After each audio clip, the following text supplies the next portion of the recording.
Hey, how's it going? So today we're just going to go over some general good seated posture habits, since nowadays many of us are working in a seated position, usually on a laptop or a computer. So I'm going to go ahead and just kind of go over some good strategies you can do while doing this, especially if you're going to sit down for a long time. So first thing, when we are in a seated position like this, our typical go-to is this. This is a little exaggerated, but you kind of get the idea, right? Shoulders coming forward, we're rounding our backs, heads coming forward.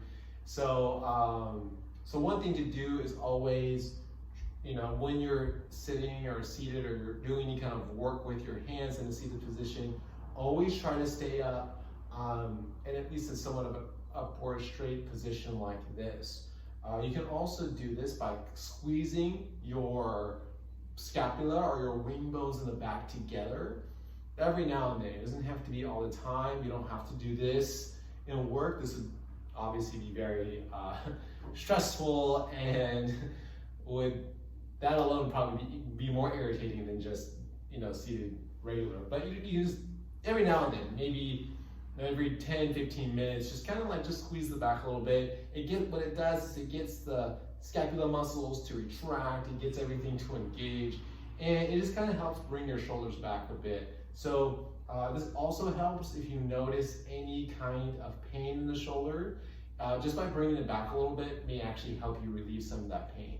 The other thing is going to be your head.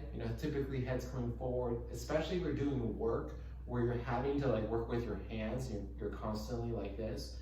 So the best thing to do is with your chin, kind of bring it back like this. Just bring it back. And like I said, just like with the shoulders, you don't have to do this the entire time that you're working. That's very unrealistic. But what you can do is every now and then, just like with the shoulders, is just do this, because this actually helps engage some of these stabilizers in the neck. And once again, you can do this every 10, 15 minutes, 20 minutes.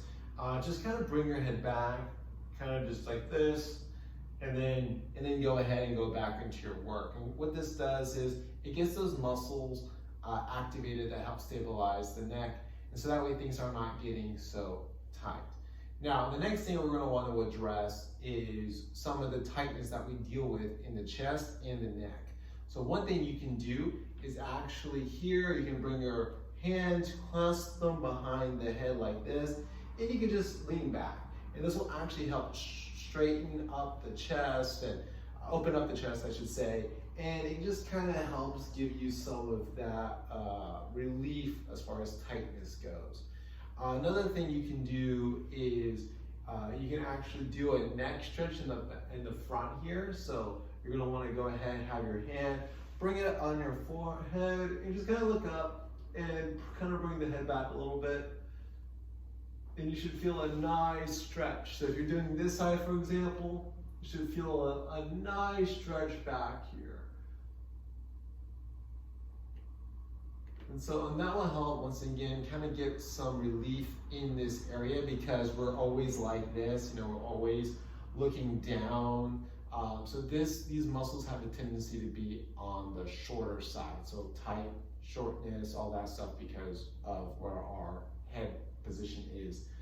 And then of course, other general rules other than keeping your back straight is try to stand up every now and then. So it's usually recommended every 30 minutes to at least stand up. So you can stand up, walk around, do some stretches. You can even do some stretches on the here, because usually the adductors have a tendency to get a little tight. Another thing that you're going to want to do is stretch out your biceps. Biceps have a tendency to get really tight as well, because we're like this. Our arms are always in flexion. So just doing things like, if you're on your desk, or we'll use the chair here as the example, but let's say you're here, and just doing this. So by doing this, you're actually able to stretch out this bicep. Of course, we want to be safe about it. So, don't go down too far, because then you'll get your shoulder. You'll actually stretch out a little bit of this anterior portion of the capsule. We don't want to do that. We just want to stretch out the bicep here. So, just like this is fine. We're not doing anything crazy.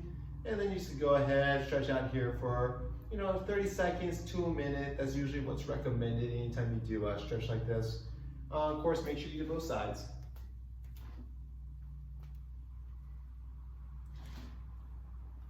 And there you go, and that should do it. Other good strategies as well, stretching out the forearms. So a good way to do that is something like this. I call this like the prayer stretch.